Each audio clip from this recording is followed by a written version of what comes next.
Okay, well, let me start out by saying today for the most part, won't be my wisdom. It's from a book that I've been reading, or it's inspired by a book that I've been reading called The Broken Bread, and the author is John Wright Follette.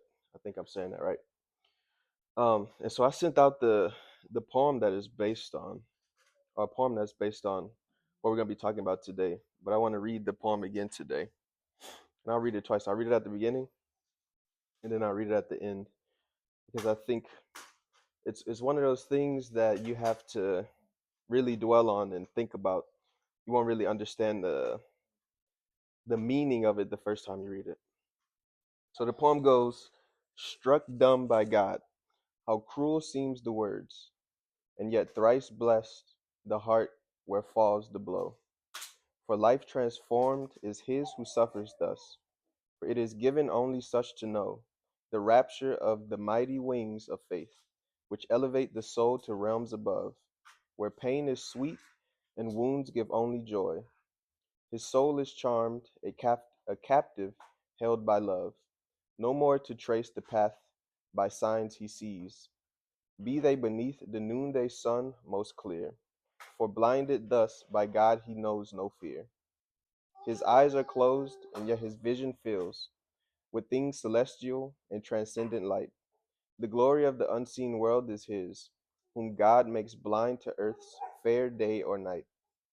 His ears are deaf, no longer does he hear. His voices call him from every side. It matters not how sweet and clear they be, or rough with threats. He does not turn aside. To every sound made deaf, that he might hear the music of the infinite and know the harmonies of God. For such are his, whom God makes deaf to the voices here below. Struck dumb, no longer is their gift of song. A silence fills his soul serene and deep. The music of his lips is wasted breath. In place of song, 'tis given him to weep. His trembling lips are mute, and yet they speak, healed now to sing because they kiss God's rod. The song must live since it is born from death. Thrice blessed indeed the man struck dumb by God.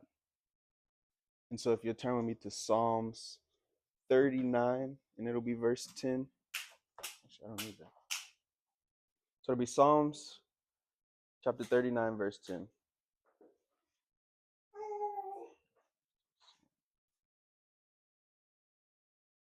And I'll only be reading that one verse.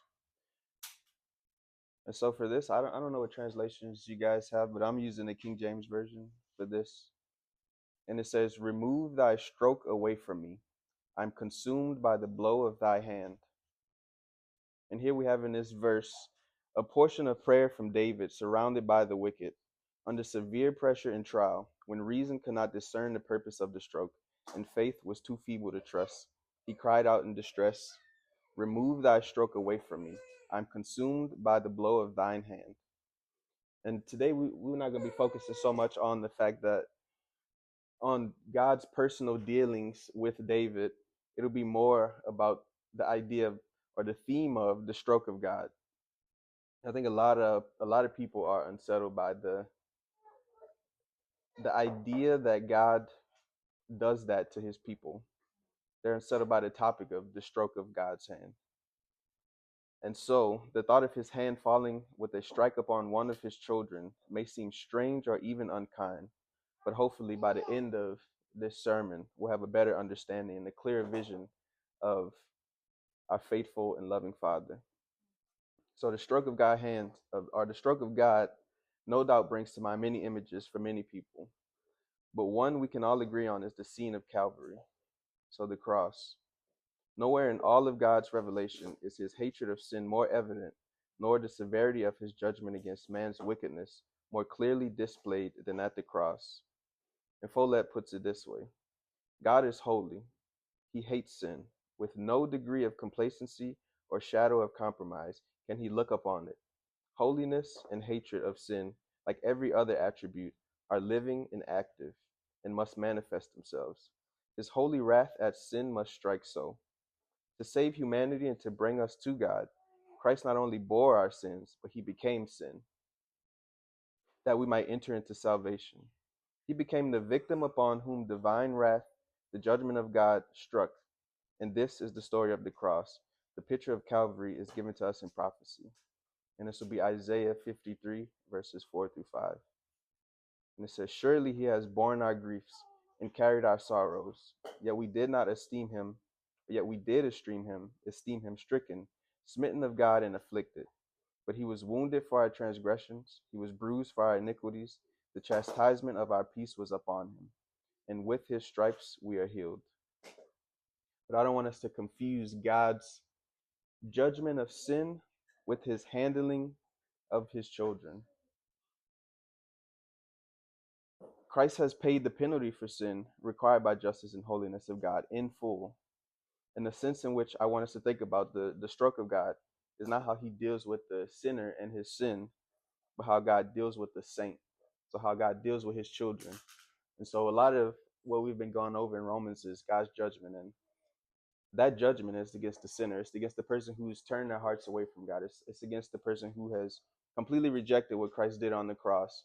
But today I want to kind of focus on the other side of the coin. It's how God deals with his children.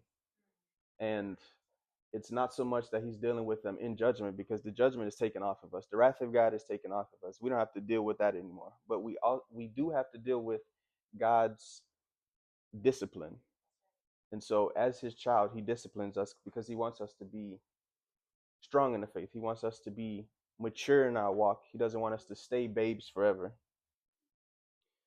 And so the one who is seeking to have a deeper and more surrendered life, a life that's molded after Christ, they're going to suffer the stroke of God. They're going to have his hand placed upon them. And sometimes that can be, I would say oftentimes, maybe all the time, it can be unpleasant, because it's usually to purify us. It's usually to take something away from us that's taking us away from him. And so struck dumb is the name of the poem. And I didn't quite understand it, because in my brain I was thinking dumb as in illiterate or low IQ, kind of stupid. That's what I was thinking. But dumb in this sense it means to render silent, to stop them from talking, for him to place his hands upon our lips to silence us. And so I read, thrice blessed is the heart where falls the blow. And I didn't quite understand. And the poet goes on to say, what he's saying is that God seeks to leave you silent by striking the mouth, deaf by striking the ears, and blind by striking your sight. And these things can be uncomfortable for us, because we live in the flesh. We live a sense life. We want to see, we want to hear, we want to speak, we want to engage with these faculties that God has given us. And we look at a person who is in the physical sense struck deaf, dumb, or blind, and it's really unfortunate that somebody could be either born that way or in their life end up being blind or deaf or mute or whatever it is. But those things deal with the physical sense.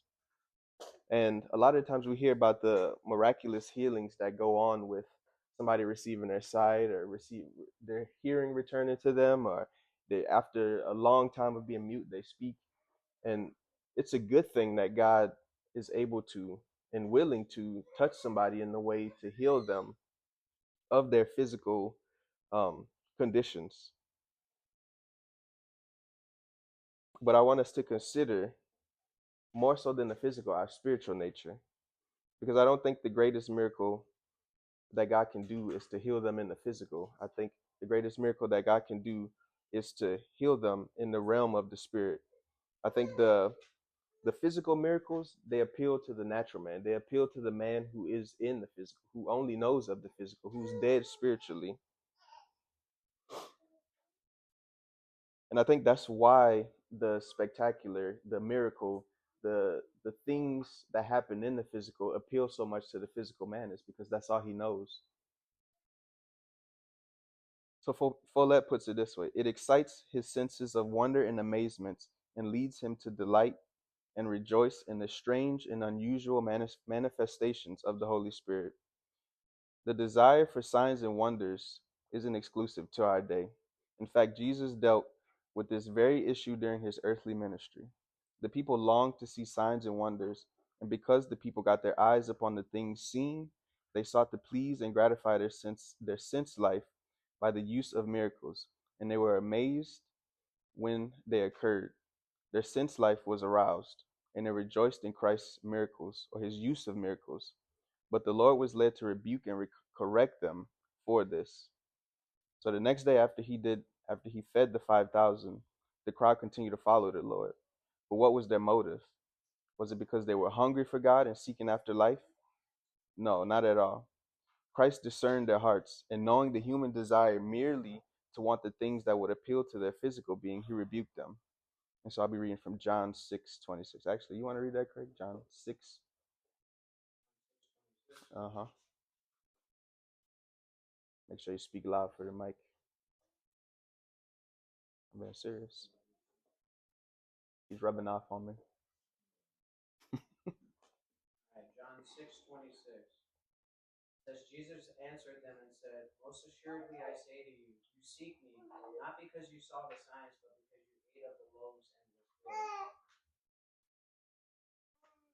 Go to 27 then.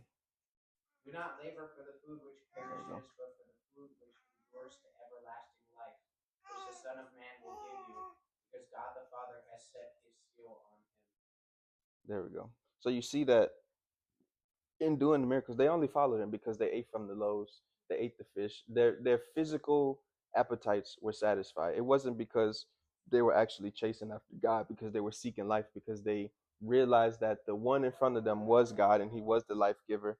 And so he tells them, labor not for the meat which perishes, but for the meat which endureth until everlasting life. The things that last forever, the eternal things. But they were so focused and so wooed by the fact that God was able to feed the 5,000 with the loaves and the bread that they missed the purpose completely of what he was trying to do, what he was trying to reveal to them. And even though miracles like the feeding of the 5,000 may cause people to press their way to the scene of a miracle, it's no sign that they're truly hungry for God.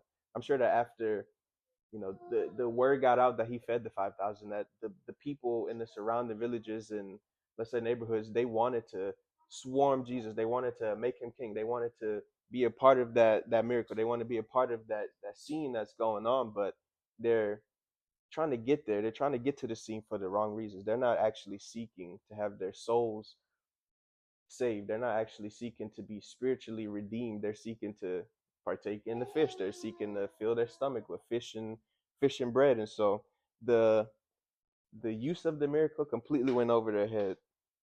And again, I quote Follette. He says, "When the miracle fails to lead one past the satisfaction of human hunger or physical relief and does not bring him in touch with the bread of life, he has lost his purpose." So the very thing that Jesus was doing to show them that he was God, that he was their provider, that he was the life giver, it just went over their head, because now they're only seeking him so that they can satisfy their belly, so that they can put food in their mouth, so that they can see a miraculous sign, so they can satisfy their sense life. So Christ knows the frailty of the flesh, this tendency to seek after signs and wonders in the physical. So he lifts their vision to a higher realm, a greater goodness. Christ desires that they might become witness to and rejoice in miracles of a moral and spiritual kind, not just the miraculous in the physical. And that's why Jesus says in Luke 10, verses 19 through 20, "Behold, I give unto you power to tread on serpents and scorpions, and over all the power of the enemy, and nothing shall by any means hurt you. Notwithstanding, in this rejoice not, that the spirits are subject unto you, but rather rejoice because your names are written in heaven." So he sends out the 72, and I don't know if you're familiar with the story. He takes 72 people, he gives them the power to heal, and power over demons and powers over this and that. And he's telling them, although these things are great, the power that I'm giving you is great. Don't rejoice in the fact that I'm giving you this power to do these miracles, to heal the blind and the sick, and to cast out demons and do these things. Rejoice in the fact that your name is written in the Lamb's book of life, because that's the greater thing. The things that they did in the flesh, they're gonna go away. They're gonna perish. They're gonna be taken away from that. Eventually, they're gonna die. But the fact that their life is hidden in God, that's the eternal thing. That's the greatest miracle. That's the greater thing to rejoice in, because your soul is saved eternally, instead of you being able to heal somebody from their ailment, from their leprosy, from their blindness, from their muteness. So the fact that the 72 were given power to heal the sick and bring demons into submission is a wonderful thing. But the triumph over man's nature, his sin and moral condition, that is the greater and more lasting work. Even those whom Christ healed eventually died. But the overcoming of the old creature, the transformation of the inner man, endures through the ages. To rejoice in any miraculous work God has done in a person's life is good, but to rejoice in the miracle of having your name written in the Lamb's book of life is far greater. And so, all of Christ's ministry is an attempt to get us to look beyond the flesh, to get us to look higher than our nature, because it's in our nature to want to see, to want to hear, to want to be a part of these things. And I don't think it's in itself bad to want to see the miracles, to want to be witness to these things. But when that's all there is, when that is enough to satisfy, then you've lost the meaning of the miracle. You've lost the meaning of all of it, because now you're not desiring to have relationship with God. You're not desiring to have your soul saved. You're just desiring to have your flesh fulfilled. And we're supposed to put the flesh to death. We're supposed to be spiritual people. We're supposed to be God's people, living and walking by faith in the spirit, not so much in the flesh. And so when we look at a miracle, and that's all we desire from a miracle is to satisfy the flesh, then it's completely lost its purpose.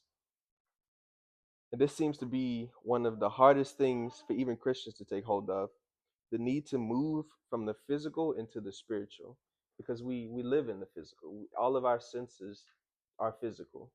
All of we see, hear, touch, smell, all these things are physical, and work to they have their purpose.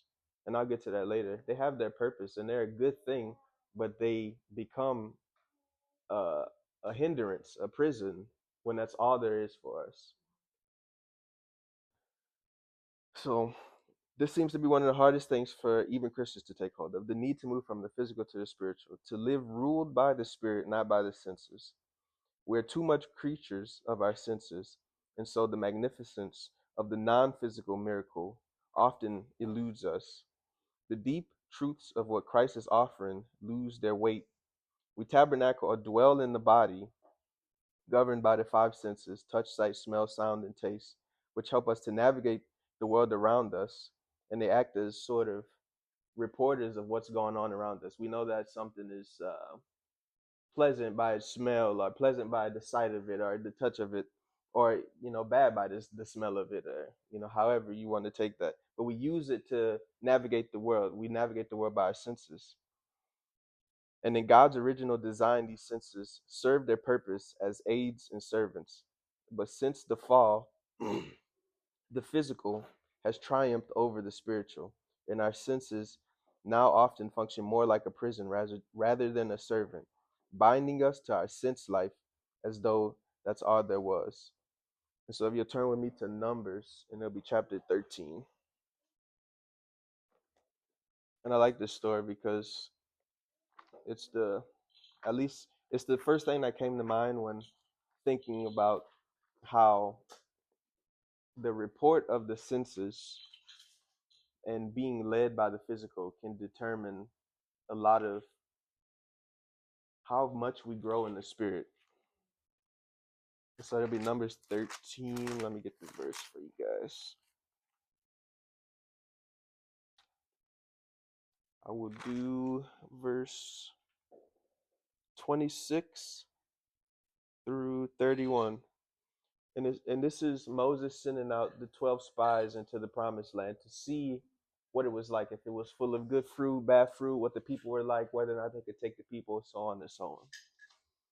And it says, they came back to Moses and Aaron and the whole Israelite community at Kadesh in the desert of Paran. There they reported to them and to the whole assembly and showed them the fruit of the land. They gave Moses this account: we went into the land to which you sent us, and it does flow with milk and honey. Here is its fruit. But the people who live there are powerful, and the cities are fortified and very large. We even saw descendants of Anak there. The Amalekites live in the Negev. The Hittites, Jebusites, and Amorites live in the hill country, and the Canaanites live near the sea and along the Jordan. Then Caleb silenced the people before Moses and said, "We should go up and take possession of the land, for we can certainly do it." But the men who had gone up with him said, "We cannot attack those people. They are stronger than we are." And they spread among it spread among the Israelites a bad report about the land they had explored. They said, "The land we explored devours those living in it. All the people we saw there were great in size. We saw the Nephilim, the descendants of Anak came from the Nephilim. We seem like grasshoppers. We seemed like grasshoppers in our own eyes, and we looked the same to them." So it was the report of their senses that led them to not press on and take the promised land. It was because they saw that they were huge. It's because they saw that the fruit was good. They saw that the people were huge. They saw that their cities were big. So all their senses were used to report back to them what they should do. And instead of being in the spirit and trusting in the word of God that he would give them the promised land, they trusted in the physical. They trusted in what they saw, what they could taste, what they could touch, what they could do with their senses. And so they came back with the report, and it spread throughout the entire Israelite community because of that bad report. So he sends out 12 people to come back with the proper report because they're trusting in God. They're not trusting in themselves, their own strength, how big they are, how big the Israelite community is. They're trusting in what God can do for them. And the other 10 trust in their senses. They're out of the spirit. And so that little bit of sin, that little bit of trusting in the physical spread throughout the entire community, and they didn't take the land because they trusted in the report of the physical instead of living in the spirit, walking by the spirit, doing what God required them to do. And so I like here that when Caleb spoke, it says, this is verse 30. Then Caleb silenced the people before Moses and said what he said. And it goes, maybe I'm reading too much into it, but it goes with what I'm saying, in that God often wants to silence us. He wants to blind us. He wants to take away that sense life so that we can just trust in the spirit, so that we can trust in him, so we can trust in his report, not our own report, or not the reports of another person. And so it can be hard to do that because we do live very much in the physical, and I'm not blind to the I live in the body myself, but it's if you are a Christian, if that's what you're claiming, if you've been touched by God, then it's on us to believe in his report, regardless of what the world is telling us, regardless of how big the Amalekites might seem and how big the walls of their cities are, how distressing the situation of whatever you're going through in life might be. It's to trust in the report of God, not the report of your senses. The spiritual life is above the natural, and as Christians, we are elevated by the Spirit to a higher realm, beyond the physical, where faith becomes the governing law and power. It is the work of the Spirit that saves us from the bondage of the old man, the natural man who seeks only the earthly and lower things. The Spirit lifts us into a new way of living, where we live, move, and have our being in God. We are no longer earthbound, but are seated in heavenly places with Christ. This doesn't mean that we are to disregard the body that God has given us, because even Christ bore the human frame. Rather, we are to let the body be what it is meant to be, a servant used for discipline and training in our spiritual life. We are to care for the body and its needs, but never to let it rule over us. Instead, we are to seek to glorify God by and through it. And this is 1 Corinthians 6:20. For ye are bought with a price. Therefore, glorify God in your body and in your spirit, which are God's. And so, in this, it might come across as though I'm saying, we need to do away with all the physical. We need to do away with our bodies. But that's not what I'm saying. We live in bodies. We have to be in these bodies until we die, till we take them off. So the body is a good thing if we don't allow it to control us, if we don't allow the physical and the report of the body to be what leads us. God is to be what leads us. The Spirit is to be what leads us. And oftentimes, even for myself, I find myself letting what I feel, what I can see, the situation that I'm in, I let that guide how I act instead of what God has said and the victory that he's won for us. So again, it's not to do away with the body, but it's to take charge of your body and understand that it's there for a purpose and to use it for that purpose, and that purpose being to discipline and train us in the spiritual. Um, and to let it be used any other way, to let it be your guide, to let it be the thing that leads you, to let it be the thing that decides what path you walk is wrong. It's using the body in an improper way. But to let the laws of the natural and the physical dominate is deadly to all spiritual growth. I think when we live in the natural, when we live in the spiritual, we're living in disobedience, explicit disobedience to what God has told us to do, because He tells us to walk by the Spirit. He tells us to trust in His report. He tells us to lean on His understanding and not our own. And so when we are leaning on our own understanding, when we are walking in the flesh, when we are doing things by our own strength and our own understanding and in our own will, then we're living in complete disobedience to what God has asked us to do. And I know it's not a small thing to ask somebody to not believe in the report of your five senses, the things that you can touch, see, smell, hear. But nonetheless, it's what God asks us to do. And so it's no small thing that God can take a man born of earth, bound by its laws, and held under the power of the old creation, and transform him by the power of the Spirit, bringing him into fellowship with God. But I think sometimes we see that. We see the transformation that God can have on our lives, or we see the transformation that He has had on our lives, and we're not able to see that that is greater than Him healing somebody from cancer, or healing their blindness, or healing them from whatever ails them, because God didn't just work.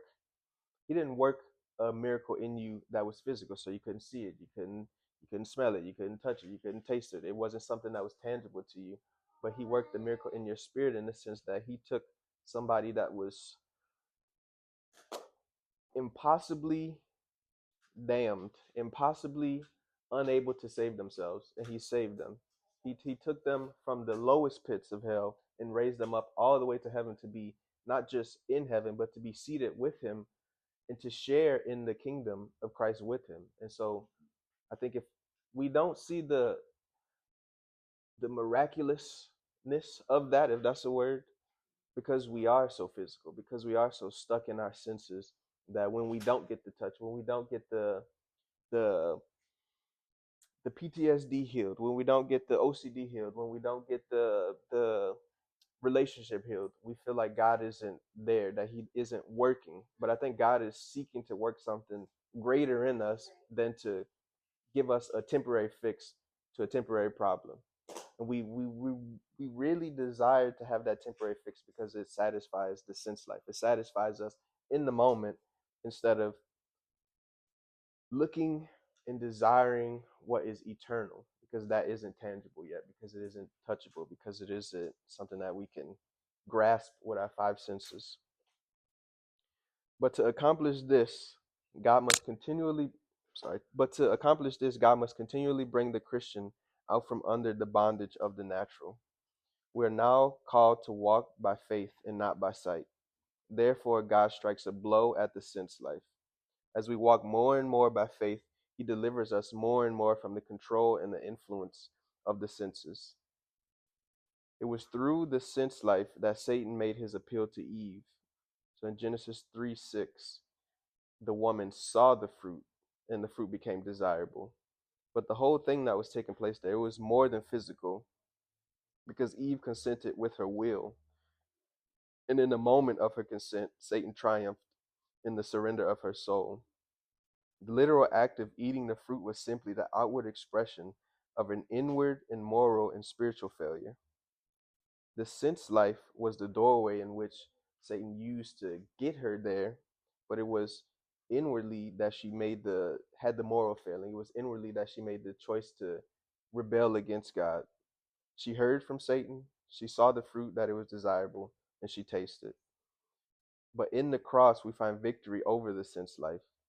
We're no longer to be moved by the report of the senses, whether they be pleasing or threatening. We are called to be blind to the things that are seen, deaf to the voices of earth, and dumb in speaking our own judgments. This is why God seeks to make us as if we were blind, deaf, and dumb, to deliver us from the life ruled by the senses and bring us fuller under the government of the Spirit. And so Follette says again, what leaps and bounds God's people would make in the new life were they to yield to God's stroke and suffer the crucifixion of the old life. If we were to give up living in the physical, not again, let me maybe rephrase that. If we were to do away with the sense life, if we were to live more in the spirit, if we weren't so focused on what we can see and what we feel and what we can smell and what we can taste and how this person's word made me feel and how this situation made me, do this X, Y, and Z. If we were more focused on, if we could see into eternity, we wouldn't be so bothered by the temporal. And I think that when we do step into eternity, if we are able to look back, we'll see that we gave up jewels for dirt, that we were so focused on the here and now and in the physical that we were throwing away eternal treasures for things that were never going to last, whether they were, again, of the good report or the bad report. They just won't last. The things of here and now, they just won't last. And we can't take them with us when we go. And so, but we cling to them like we can. We cling to them like they are the eternal. And, it has to do with that original sin that we inherit from our ancestors. We're just born with that nature to be spiritually dead and all physical, just completely in the natural instead of being in the spirit. And it takes the touch of God. It really takes the stroke of God to allow us to bring our lives, our spiritual lives, to life. We don't have that without the touch of God, but we can oftentimes spurn the touch of God because his touch requires that he takes something away, that he purifies us, that we go through the fire, that it hurts for him to touch us. But it's for our good that he does touch us, because that's where we will gain life. That's where we will gain the eternal.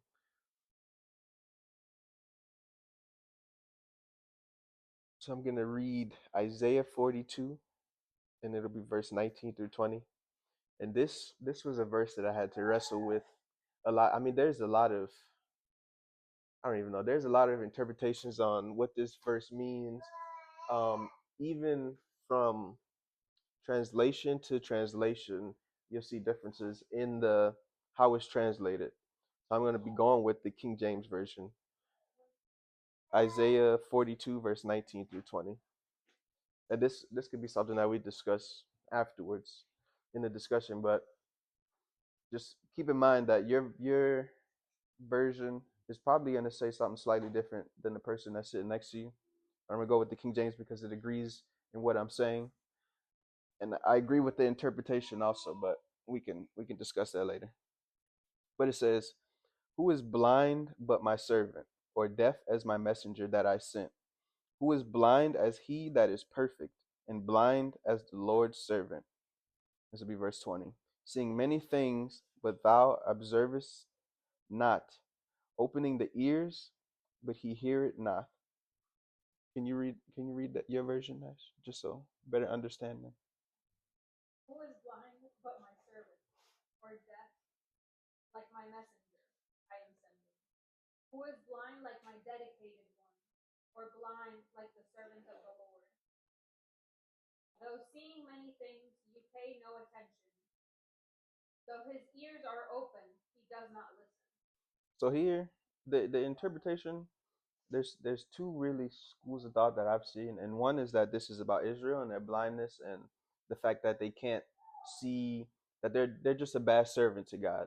And on the other hand, the interpretation I'm going to go with for this at least is that this is talking about Jesus.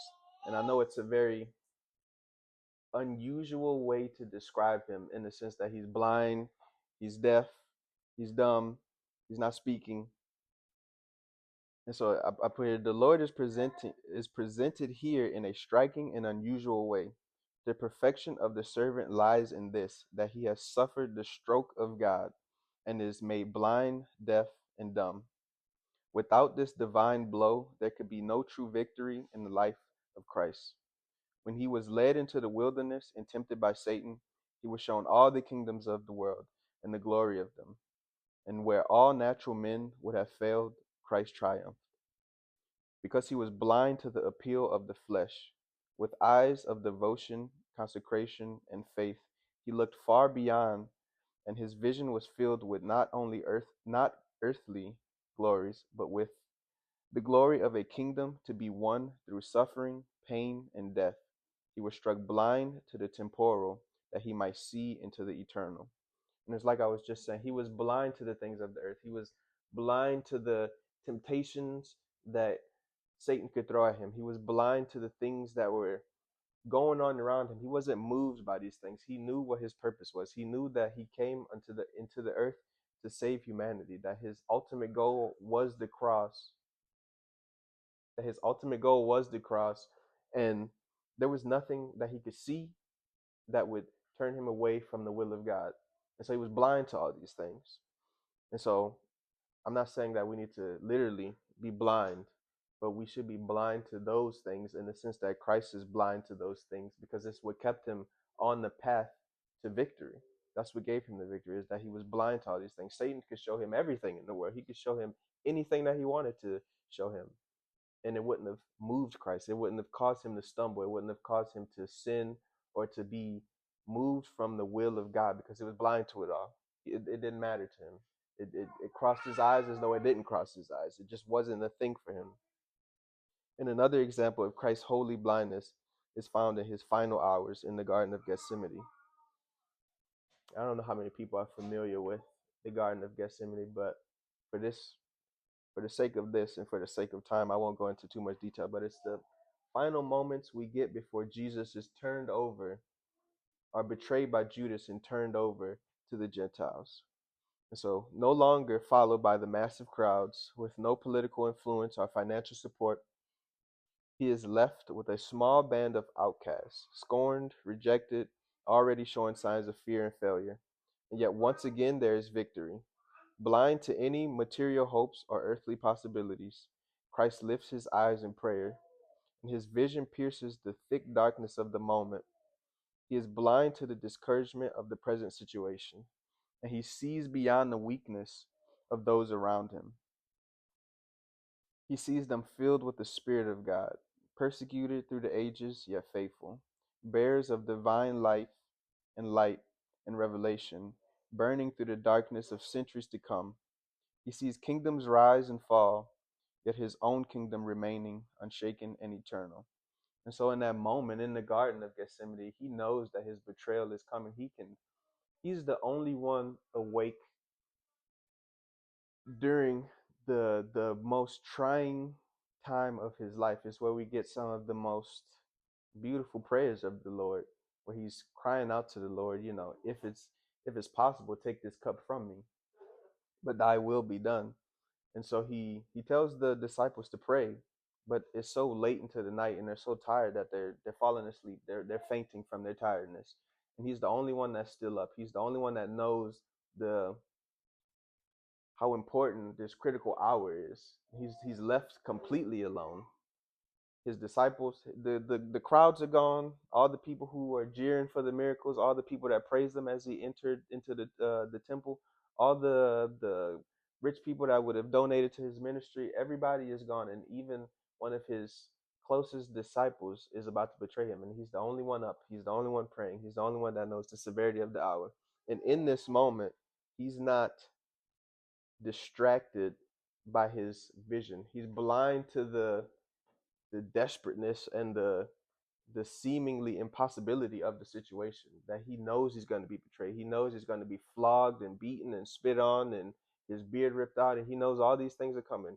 And it doesn't sway him. It doesn't turn him away from the path that he knows he's supposed to walk. He's blind to all the reports of his senses, because any natural man would be like, you know what, I'm gonna just book it.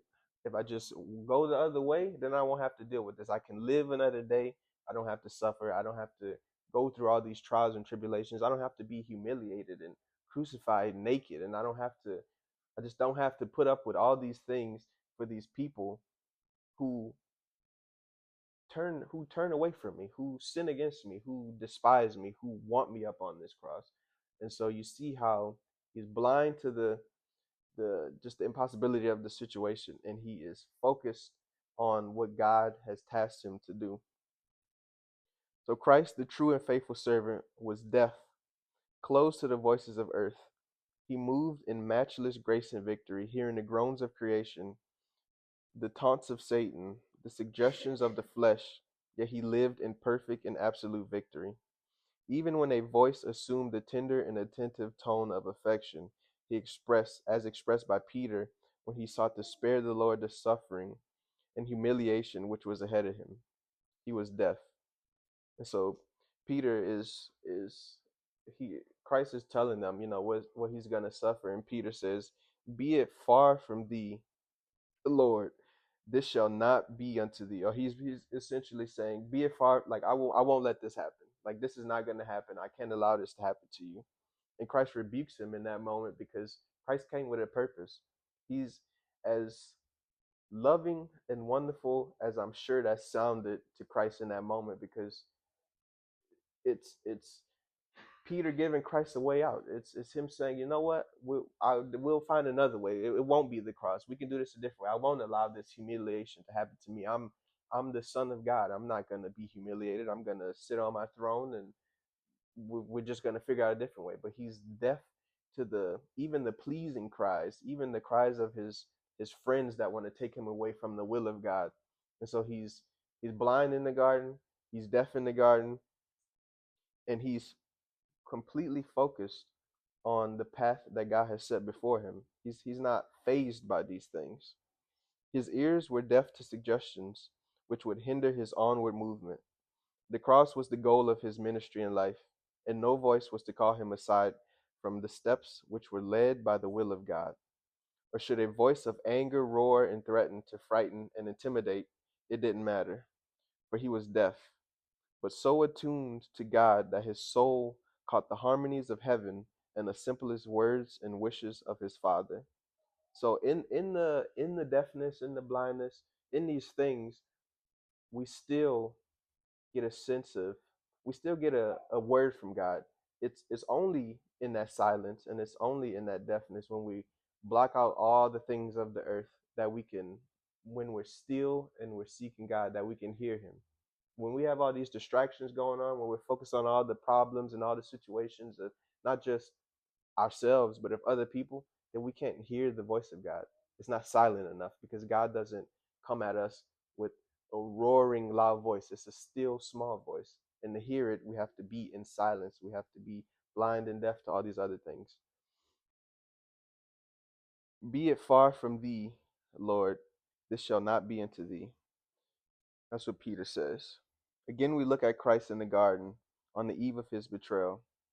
His disciples asleep in this most crucial hour.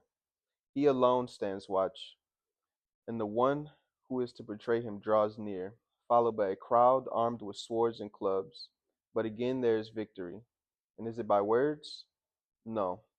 This is no time for vindication or defense of eloquence. He is silent, struck dumb. But with a dumbness so profound it triumphed over flesh and hell, it stands as a most powerful rebuke. His silence in those moments is a testimony to his surrendering to God's will. He could have defended himself. He could have made it very clear that he was God, and that what he was saying was correct, and that he was telling the truth when he said anything in all his words. That there was no deceit in him. He wasn't possessed by anything. He wasn't looking for earthly riches or anything. That he was God in the flesh, and what he came and to do was good, and what he said was true. But he didn't defend himself. He was silent, and I think that's a strong rebuke to not just the people who condemned him, but to us, in the sense that he could suffer that much and be so in tuned with the will of God that he was able to stay silent in those trials. And we, at the most minor inconvenience, feel the need to jump up and defend ourselves, and to say something, and to come to our own defense instead of letting God come to our defense.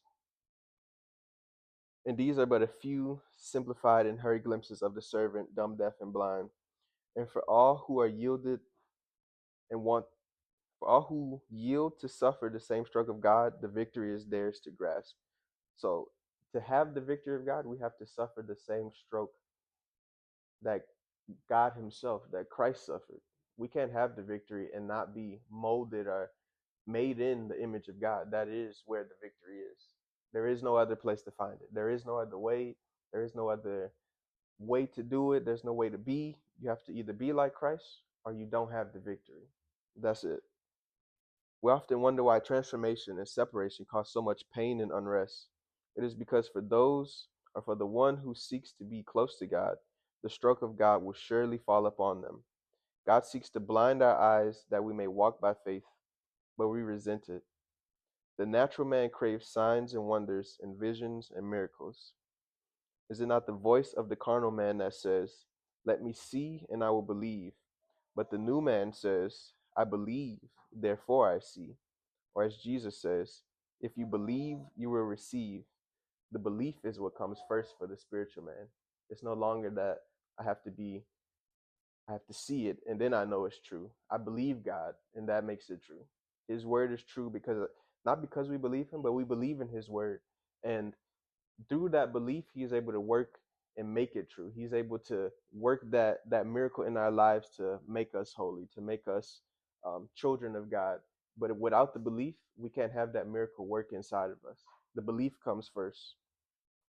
So God may reach down to strike our ears deaf so that we do not hear the distracting reports of the world, or strike our lips so that we do not speak. Or as Follette writes, I do not know a more deadly influence upon spiritual life than that of talking. We can be too talkative for our own good. And I think it's, especially in this day and age, we love to talk. We love to run our mouths. And it gets us in so much trouble if we were just able to be silent, if we were able to take a moment to just stop and consider and pray and seek God before we spoke. It would cause us to get into to say so many so I don't even know how to say it, to say less things that would get us or put us into a situation that we don't want to be in.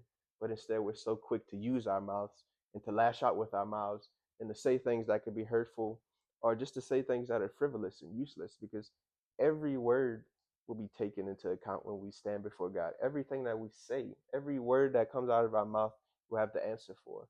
But we don't consider that in the moment, in the heat of the moment, when we're trying to immediately just defend ourselves or be in the right or whatever it is. We are quick to use our words instead of quick to run to God and to seek His face or to seek Him to defend us. And I think Ecclesiastes might be my favorite book, but it's Ecclesiastes 5:3, and this is Solomon in all his wisdom, and he says, "Many words mark the speech of a fool," and you see that a lot in Scripture that God doesn't like the man or the woman who is a blabbermouth, who just talks and talks and talks. He calls them foolish in every scenario that I could find in the Bible. Whenever he's talking about somebody who's too talkative, he's calling them a fool. And I think sometimes we hear the word fool and it just blows over our head because it's just a fool. But he's calling you an idiot, a stupid person, somebody who is unwise, somebody who is not godly. It's an insult, and it's meant to be an insult. You're a fool. You're like a clown because you can't stop talking. Your words make you foolish. Many of us can become dependent on signs or movement in the physical or our sense driven life. Many of us can become dependent on signs or movement in the physical or sense driven life to stimulate our faith in God.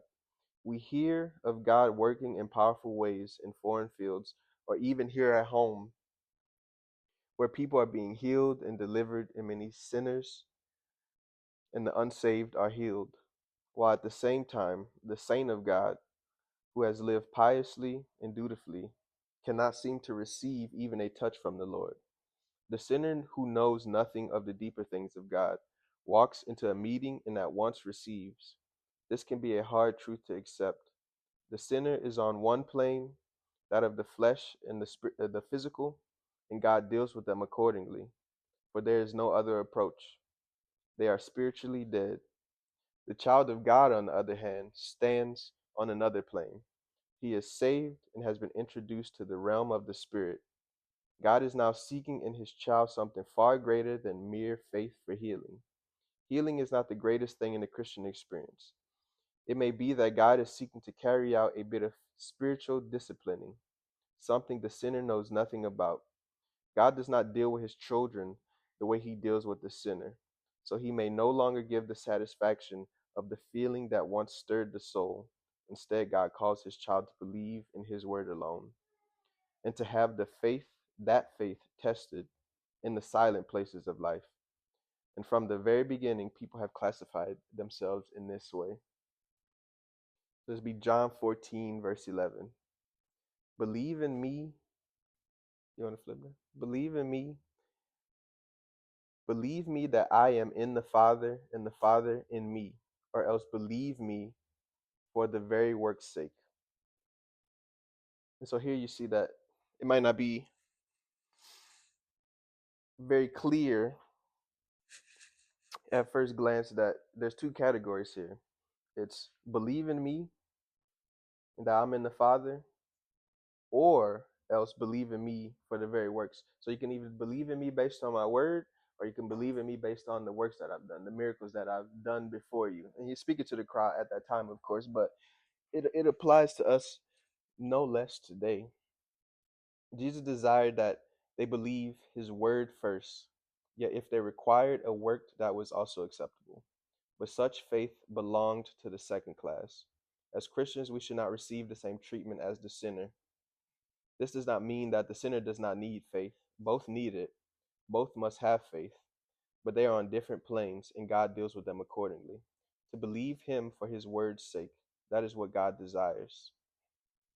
I think sometimes we get lost in wanting miracles. We want to see, we want to feel, we want to touch, we want to hear the good report instead of just believing in his word. And I wonder if it's because we live in a society that's just so saturated with God, that's so saturated with Christian values that these things are lost to us. But that's the way we are, and the way that God is described in this book. This is not this the state of natural man. It's not natural for us to just be free, to be able to just do what we want.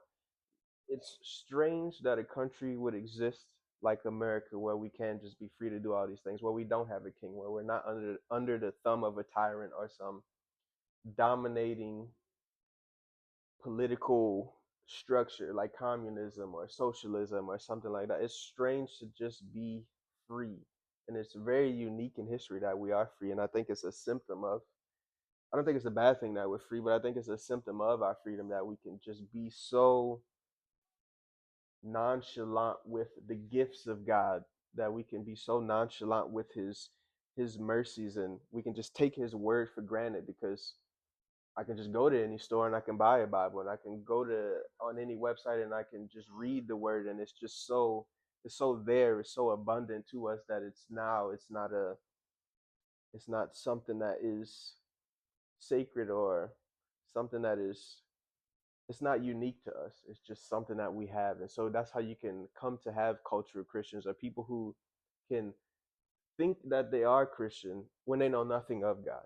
When you can know nothing of Christ but be a Christian, then that's the issue. That's a pretty severe problem, because you're unable to do what he wants us to do, which is to just believe in his word, because you don't know the word.